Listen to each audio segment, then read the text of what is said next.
ఈరోజు శ్రీ షిరిడి సాయినాథుని ఏకాదశి సూత్రాల గురించి మనం తెలుసుకుందాం. చాలామంది షిరిడి సాయి భక్తులు ఏకాదశి సూత్రాలని పట్టించుకోరు లేదా ఆలక్ష్యం చేస్తారు. మేము బాబా వారి యొక్క పారాయణ చేస్తున్నాం కదా, ఆయన యొక్క జీవిత చరిత్ర చదువుతున్నాం కదా, లేదా స్తవన మంజరి చదువుతున్నాం కదా, లేకపోతే అష్టోత్తర శతనామాలు చదువుతున్నాం కదా అని అనుకుంటారు. కానీ బాబా వారి యొక్క జీవిత చరిత్ర మొత్తం కూడా చూస్తే ఆయన చెప్పిన ఆదేశాలు ఏకాదశి సూత్రాల రూపంలో మనకు కనపడతాయి. ఏకాదశి అంటే 11 సూత్రాలు. ఆ 11 సూత్రాలే బాబా వారి యొక్క ఏకాదశి సూత్రాలు అంటారు.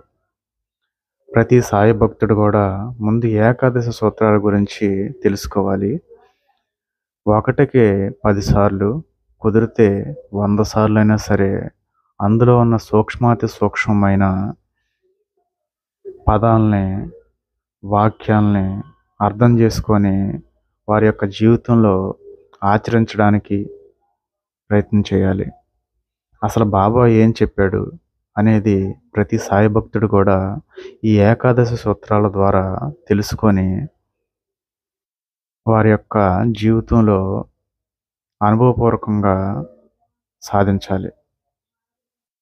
ఏకాదశి సూత్రాలని చాలామంది పట్టించుకోరు, అలక్ష్యం చేస్తారు.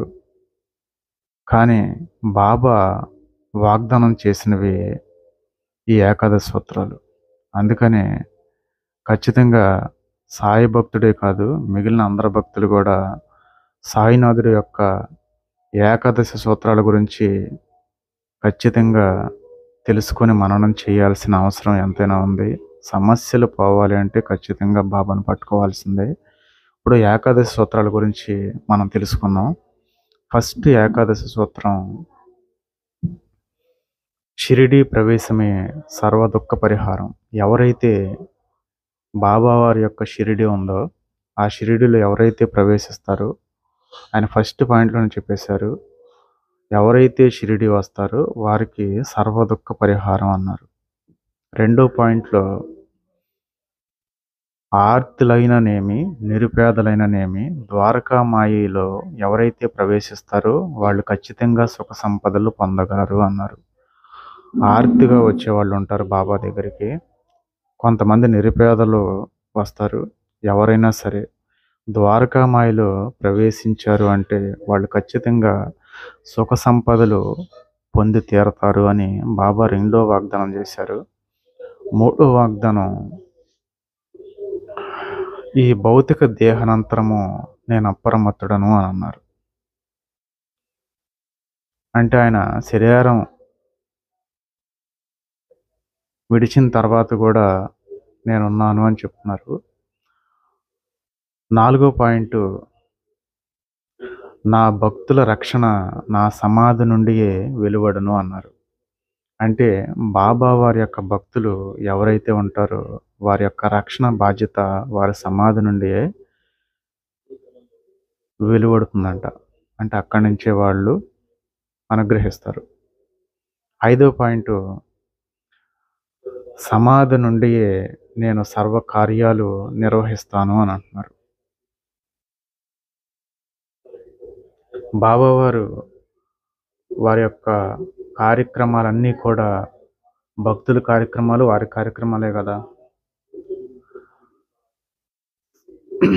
వారి యొక్క సమాధి నుండియే సర్వ కార్యాలు కూడా నిర్వహిస్తాను అని వాగ్దానం చేశారు.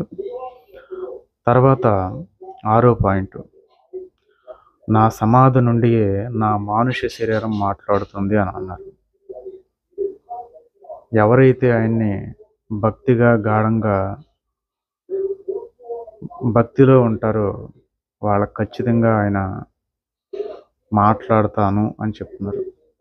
అంటే నా సమాధి నుండియే నా మానుష శరీరం మాట్లాడను అని. ఎవరైనా కొంచెం బాబాని కొంచెం డీప్లోకి వెళ్ళిన వాళ్ళు ఉంటారు కొంతమంది, వాళ్ళు ఖచ్చితంగా బాబాతో మాట్లాడతారు. ఏడో పాయింట్, నన్ను ఆశ్రయించే వారిని, నన్ను శరణొచ్చిన వారిని నిరంతరం రక్షించడమే నా కర్తవ్యం అని అన్నారు. ఎవరైతే బాబాను ఆశ్రయిస్తారో, ఎవరైతే ఆయన యొక్క శరణుజొచ్చుతారో వాళ్ళని నిరంతరం నేను కాపాడటమే నా కర్తవ్యం అని చెప్తున్నారు. ఇది ఏడో వాగ్దానం. ఎనిమిదో అభయం ఒకటి ఇచ్చారు ఆయన.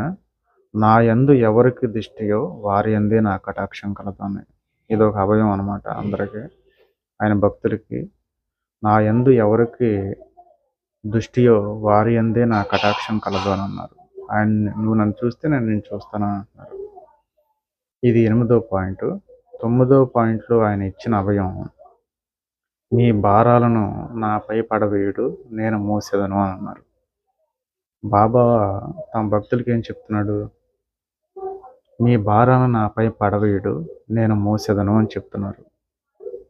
మంచి అభయం అన్నమాట ఇది. 10వ పాయింట్, నా సహాయము కానీ సలహాను గాను కోరిన మసంగా ససిద్ధుడను అన్నారు. కొంతమంది నా సహాయం కోరతారు, అలాగే నా సలహాను కూడా కోరతారు. కొన్ని సందర్భాల్లో ఏం చేయాలో కూడా మనకేం తెలియదు. అటువంటప్పుడు నన్ను అడగండి, నేను ఖచ్చితంగా మీకు సమాధానం పంపిస్తాను అని చెప్తున్నారు 10వ పాయింట్లో. లాస్ట్ పాయింట్ 11వ పాయింట్, నా భక్తుల ఇంట లేమి అను శబ్దమే పడచూపదు అని అన్నారు. అంటే ఆయన యొక్క భక్తుల ఇంట అన్న వస్త్రాలకి లోటు ఉండదు అని ఆయన అభయాన్ని ఇచ్చారు. ఇవన్నీ కూడా ఇవి బాబావారి యొక్క ఏకాదశ సూత్రాలు అంటారు. ఈ ఏకాదశ సూత్రాల్ని ప్రతి సాయి భక్తుడు కూడా ఖచ్చితంగా తెలుసుకోవాలి. తద్వారా ఆయన యొక్క అనుగ్రహాన్ని పొందగలుగుతారు. నెక్స్ట్ వీడియోలో మళ్ళీ కలుద్దాం. అంతవరకు సెలవు. నమస్కారం.